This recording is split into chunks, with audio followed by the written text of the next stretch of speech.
আসসালামু আলাইকুম রহমতুল্লাহ। হ্যালো বন্ধুরা, কেমন আছেন সবাই? অনলাইন স্কুলের পক্ষ থেকে আমি ওবায়দুল হক আপনাদেরকে স্বাগতম জানাচ্ছি আরেকটি নতুন টিউটোরিয়ালে। আজকে আমরা বুটস্ট্র্যাপের টেবিল নিয়ে কাজ করব। কিভাবে বুটস্ট্র্যাপে আমরা রেসপন্সিভ টেবিল তৈরি করতে পারি। মূলত বুটস্ট্র্যাপে অনেকগুলো ক্লাস আছে টেবিলের জন্য, তো সেইগুলো বিষয় নিয়ে আমরা বিস্তারিত আলোচনা করব এবং প্র্যাকটিক্যালি দেখব। তো চলুন শুরু করা যাক। আমরা এখানে দেখছি ইমেজ নিয়ে কাজ করেছিলাম গত দিনে। আমরা একটু ব্রাউজারটা ওপেন করছি, দেখুন এটা আমাদের রেসপন্সিভ ডিজাইন ছিল, রেসপন্সিভ ইমেজ, এবং এইটাকে আমরা থাম্বনেইল ইমেজ ছিল, এটা রাউন্ডেড, এবং এটা হলো সার্কেল, রাউন্ডেড সার্কেল যেটা, ঠিক আছে। তো আমি এগুলোকে এখন আর রাখবো না, এটা আমি রিমুভ করে দিচ্ছি এখান থেকে, ডিলিট করে দিলাম। ওকে, একটু ব্রাউজারে আরেকবার দেখে আসি। তো এই হলো বিষয়। এখন আমাদের যেটা করণীয় সেটা হলো আমরা আগে একটা টেবিল ডিজাইন করব। টেবিল আপনারা জানেন আমরা কিভাবে টেবিল ডিজাইন করি। সেক্ষেত্রে নর্মালি আমরা টেবিল ইউজ করি টিআর, এরপরে টিডি। তো আমাদের যেটা আর কি অরিজিনালি টেবিল ডিজাইন করতে হবে, তার জন্য আপনাকে টি হেড ইউজ করতে হবে, টি হেড, এরপরে টি বডি, যেটা বডি, এখানে বডির কন্টেন্ট থাকবে, এরপরে টি ফুট, টেবিল ফুটার যেটা। তো এই তিনটা কন্টেন্টকে বেস করে আপনাকে কাজ করতে হবে, ঠিক আছে। ওকে, তো আমরা এখানে টি হেড এবং এখানে টি এইচ দিয়ে, তারপরে আমরা এখানে সিরিয়াল দিতে পারি, এরপরে টি নেম দিতে পারি। যদি আমাদের কোনো যারা থাকবে, স্টাফ যারা থাকবে, তো আমি সাপোজ এটাকে একটা স্টাফ টেবিল করছি, তো নেম, এরপরে ডেজিগনেশন, এরপরে আমি দিতে পারি,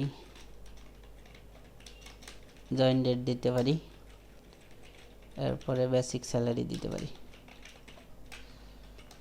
সাথে সাথে এখানে ব্লাড গ্রুপ। ওকে, তো এই হলো বিষয়। টি হেডে আমাদের এটা থাকবে এবং টি ফুট মানে টেবিল ফুটার যেটা আছে সেখানেও সেম জিনিস থাকবে। তো আমরা এটা এখানে অ্যাপ্লাই করছি।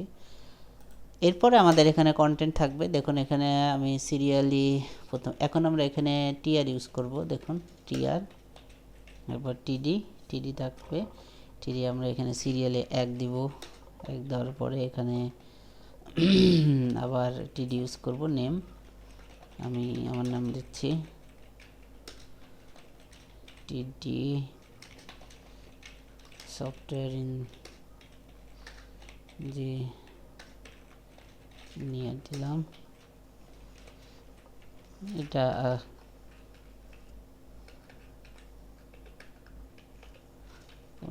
এটা এমনি একটা টেস্টিং ডাটা দিলাম। তারপর বেসিক স্যালারি দিলাম 50,000, ব্লাড গ্রুপ এ পজিটিভ। তো এই হলো একটা ডাটা, এইটাকে আমরা কপি করব, অনেকগুলো কপি করব। এই হলো আমাদের একটা সিম্পল একটা টেবিল তৈরি হয়ে গেল। আমরা একটু আউটপুটটা দেখে আসি কি হয়। তো এই হলো বিষয়, ঠিক আছে। এখন এইটাকে আমাদের কাজ করতে হবে। তো প্রথমেই বেসিক যে ট্যাগ বুটস্ট্র্যাপের জন্য সেটা হলো টেবিল। এটি একটা বেসিক ট্যাগ, আমরা এটা দিলাম। তারপরে এটা দিয়ে দেওয়ার সাথে সাথে কিন্তু এটা 100% হয়ে গেল। এটা আমাদের এইচআর, এই যে এই এইচআর, আমরা এখানে একটু স্পেস নিচ্ছি, এখানে স্পেস নিলাম। ওকে, তো এই হলো বিষয়। দেখুন এখান থেকে আমাদের সবগুলো কিন্তু ডাটা সুন্দরই হয়েছে। তো এখন এটাকে যদি আমরা ছোট করি, দেখুন নিচে কিন্তু এই যে স্ক্রল বারটা এখানে আসছে। তো যাই হোক, এখন আমরা টেবিলের কি কি ক্লাস আরও আছে সেই বিষয়টি নিয়ে আমরা দেখব। তো আমরা যদি কখনো কালো টেবিল করতে চাই তাহলে কিন্তু যেটা করতে হবে, টেবিল ডার্ক ইউজ করতে হবে, ঠিক আছে। টেবিল ডার্ক ইউজ করতে হবে, এটা টেবিল ডার্ক। আবার দেখি টেবিল লাইট আছে কিনা, থাকার কথা। টেবিল লাইট নাই। এরপরে আরও যে টেবিলগুলো আছে আমরা সেগুলো দেখে নেব। টেবিল আপনার প্রাইমারি ছিল, তারপর ইনফো ছিল, ওয়ার্নিং ছিল। এই যে টেবিল প্রাইমারি, আমরা এটা ব্যাকগ্রাউন্ড কালার এভাবে দিতে পারি। টেবিল এরপরে সেকেন্ডারি টেবিল, প্রাইমারি সেকেন্ডারি যেটা ছিল এইটা সেকেন্ডারি ক্লাস। এরপরে আমরা এখানে দিতে পারি ওয়ার্নিং ইয়েলো কালারের একটা আসবে। এরপরে আমরা দিতে পারি ডেঞ্জার দিতে পারি। এখানে আমরা এটা ব্যাকগ্রাউন্ড কালার, টেবিলের ব্যাকগ্রাউন্ড কালারটা দেখছি আসলে মূলত। এরপরে ইনফো আছে, আমি সবগুলোই একবার করে দেখাচ্ছি, আপনারা তো প্র্যাকটিস করবেনই। এরপরে সাকসেস আছে, সবুজ কালার হবে যেটা, গ্রিন কালার। তো এই হলো বিষয়। আচ্ছা, এখন আমরা এটাকে ডার্কও রাখলাম না, লাইটও রাখলাম না, এটা থাক। এরপরে আমরা যদি টেবিলের বর্ডার চাই, যেটা এটা যেটা বেসিক বর্ডার আছে, এটা তো শুধুমাত্র রোয়ে বর্ডার দেওয়া আছে। তো আমাদের যদি বর্ডার দিতে চাই তাহলে এখানে আমাদের টেবিল বর্ডারের এটা ইউজ করতে হবে। দেখুন এখন টেবিল বর্ডার, ঠিক আছে। অথবা আপনি যদি চান যে না টেবিল বর্ডারলেস বর্ডার দরকার, এখন আমরা বর্ডার দিয়েছি, তো আমরা যদি চাই যে বর্ডারলেস ইউজ করব তাহলে এখানে লেস ইউজ করতে হবে, বর্ডারলেস, তাহলে আর বর্ডার আসবে না। এখন তো এখন কিন্তু টেবিলের কোনো বর্ডার নাই, ঠিক আছে। তো এই হলো বিষয়, তো আমরা বর্ডার দিয়ে রাখলাম। আচ্ছা, এরপরে যদি আমরা চাই যে টেবিলে হোভার করলে আমরা দেখতে পারবো, মানে হোভার হবে, আমি কোন রোতে আসি এটা যদি আমরা করতে চাই, সেক্ষেত্রে আমাদেরকে টেবিল হোভার এটা ইউজ করতে হবে। দেখুন এখান থেকে এখন আমি এই যে মাউস নিয়ে যাব, হোভার হলে আমি বুঝতে পারবো যে কোথায় কোন রোতে আমার মাউসটা আছে, ঠিক আছে। এটা একটা বিষয়। ওকে, আর একটা বিষয় আছে টেবিল স্ট্রাইপড, যেটা দেখুন এখান থেকে টেবিল স্ট্রাইপড, এটা হলে আমাদের রোগুলো দেখুন সুন্দর করে সাজবে। এই যে একটার পর একটা কলাম, একটা হালকা লাইট ব্যাকগ্রাউন্ড আসছে আর একটা হোয়াইট কালার, এইভাবে হচ্ছে। যাই হোক, তো এই হলো বিষয়, আমরা টেবিলকে এতগুলো দিয়ে সাজাতে পারলাম।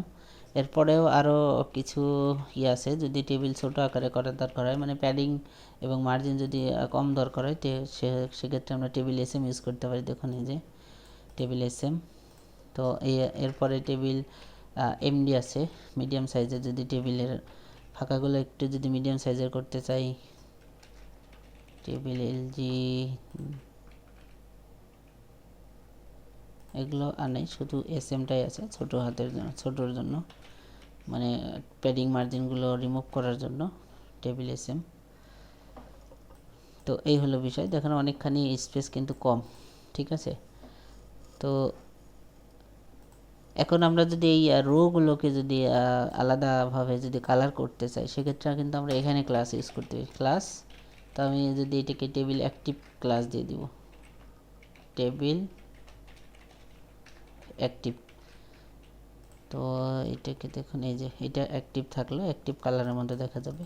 বা আমরা যদি যে কোনো কালার দিতে পারি, আমরা এখানে যদি সাকসেস দিই রোতে, সেক্ষেত্রে যখন কোনো রোতে আপনি কালার করতে চাইবেন, তখন এখানে এই যে টিআর ইউজ করতে হবে, টিআরে, ঠিক আছে। আর যদি চান যে আমি এই সেলে ইউজ করব, এই নামটা আমরা হাইলাইট করতে চাচ্ছি, তখন তখন আর টিআরে করলে হবে না, টি দিতে ইউজ করতে হবে, ঠিক আছে। এখন এখানে শুধু এই নামটাই থাকবে, সাকসেস। আপনি চাইলে এটাকে অন্য কালার দিতে পারেন, এটা অন্য কালার দিতে পারেন, সেক্ষেত্রে আবার এই পরবর্তী টিডি যেটা থাকবে সেইটাতে আপনাকে ইউজ করতে হবে। তো আমি এটা যদি ডেঞ্জার দিয়ে দেই, তাহলে এটা লাল হয়ে যাবে, দেখুন ডেঞ্জার কালার যেটা। তো এই হলো বিষয়, আশা করছি আপনারা বুঝতে পারছেন। যদি বুঝতে না পারেন অবশ্যই আমাদেরকে কিন্তু জানাতে হবে।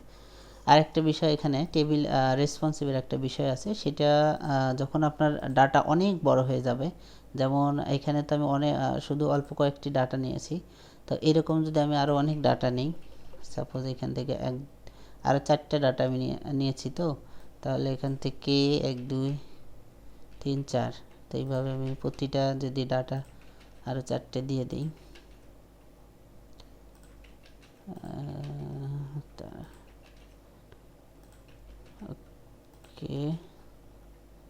এবং এখান থেকে যে ব্লাড গ্রুপটা আমি এখানে নিয়েছিলাম নিচেও আমাদের দিতে হবে এখানে।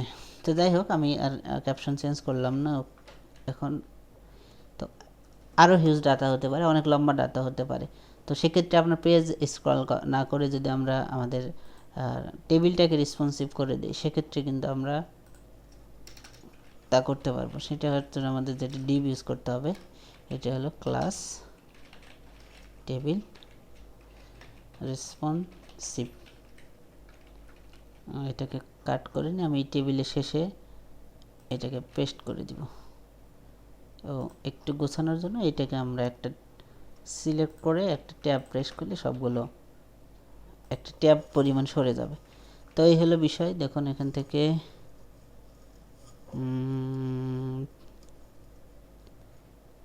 যেহেতু ডাটা কম সেই জন্য এটা কাজ করবে না, তবে ডাটা যদি অনেক বেশি হয় সেক্ষেত্রে কাজ করবে। আর একটু বেশি করে দেখছি কি হয় আসলে।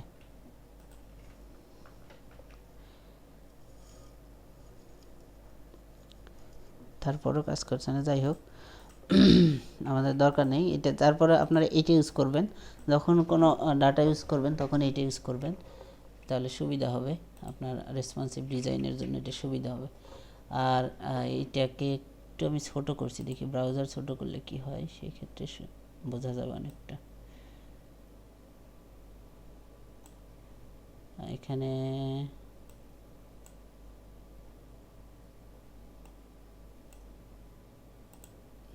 তারপরও আসে না, যাই হোক সেটা অপশন। এরপরে ক্যাপশন, আমরা টেবিলে ক্যাপশন দিতে পারি, আমাদের কিন্তু টেবিলে ক্যাপশন দিতে হবে।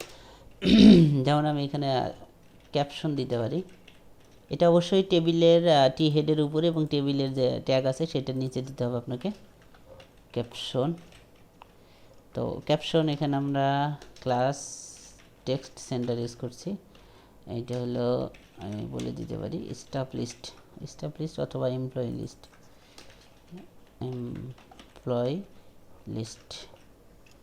ওকে, সেভ দিলাম।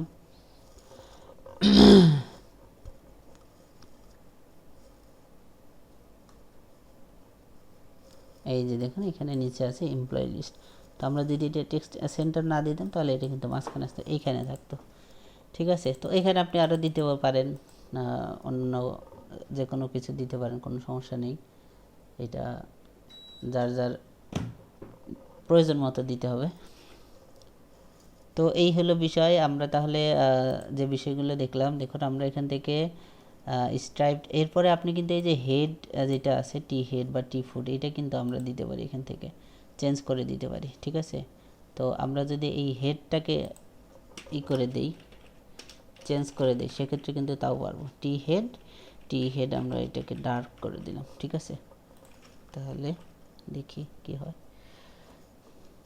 এটা ব্যাকগ্রাউন্ড, এটা কালো হওয়ার কথা, হ্যাঁ ঠিক আছে এখন।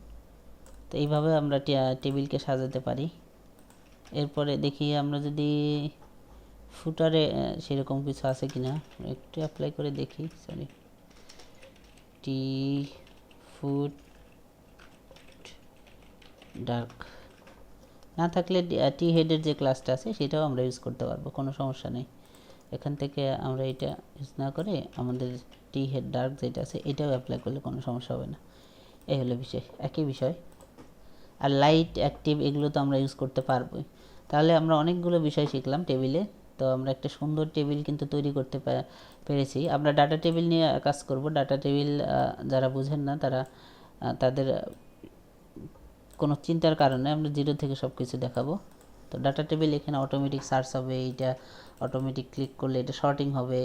তারপর এখানে সার্চ বাটন থাকবে। আপনি চাইলে, আপনি যদি জাভাস্ক্রিপ্ট এক্সপার্ট হন তাহলে আপনি নিজেও এরকম সার্চ বাটন তৈরি করতে পারবেন, সার্চ করতে পারবেন। ইনপুট একটা সার্চের থাকবে, সেখানে আমি সার্চ দিলে ডাটা এখানে শো হবে। এটা আপনি নিজেও করতে পারবেন, কোনো সমস্যা নেই। ঠিক আছে, তো এগুলো বিষয় আমরা দেখবো অ্যাডভান্স লেভেলে যখন কাজ করবো, সেগুলো আমরা দেখব। তো আজকে দেরি করবো না, অনেক দীর্ঘায়িত হয়ে গেছে অলরেডি। তো ধন্যবাদ সবাইকে। আর যারা আমাদের চ্যানেলে নতুন, আপনারা আমাদের চ্যানেলটিকে সাবস্ক্রাইব করবেন, পারলে আপনাদের বন্ধুদের মাঝে শেয়ার করবেন, যাতে করে আমাদের এই চ্যানেলটা প্রমোশন হয়। তো ধন্যবাদ সবাইকে, আল্লাহ হাফিজ।